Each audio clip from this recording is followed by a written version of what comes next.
అంగట్లో అన్నీ ఉన్న అల్లుడి నోట్లో శని అని ఒక సామెత ఉంది. అదే సందర్భంలో తాను ఒకటి తెలిస్తే దైవం ఒకటి తలుస్తుంది అన్నటువంటిది మరొక సామెత ఉంది. అట్లాగే ఇప్పుడు కేంద్ర ప్రభుత్వం స్వయంగా అవకాశం కల్పిస్తే ఇవ్వకుండా వేధిస్తున్నటువంటి లేదా ఏడుబిచ్చుకు తింటున్నటువంటి బ్యాంకులకు సంబంధించినటువంటి ఉదంతం చూస్తే ఏ విధంగా ఉంటాయి పరిస్థితులు అన్నటువంటి తెలుస్తుంది. వాస్తవంగా కొన్ని పథకాలకి కేంద్ర ప్రభుత్వం డబ్బులు ఇస్తుంది. అందులో లైవ్ స్టాక్ అంటే మన కోళ్ళని పెంచుకోవడం కానీ, మేకలు పెంచుకోవడం, ఆవులు పెంచుకోవడం, గేదెలు పెంచుకోవడం, ఇట్లాంటి వాటికి కేంద్ర ప్రభుత్వం భారీ సబ్సిడీలు ఇచ్చి డబ్బులు ఇస్తుంటుంది.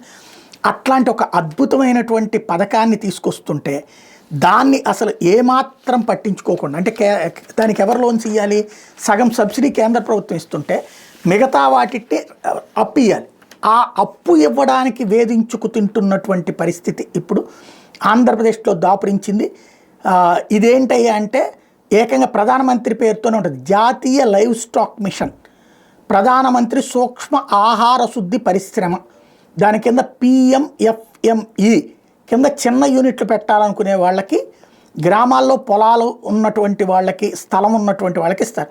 ఈ SLM కిందన కోళ్ల పరిశ్రమకి 25 లక్షలు, గొర్రెలు మేకల పెంపకానికి 50 లక్షలు, పందుల పెంపకానికి 30 లక్షలు, గడ్డి పెంచడానికి 50 లక్షల రూపాయల దాకా రాయితీ ఇస్తారు.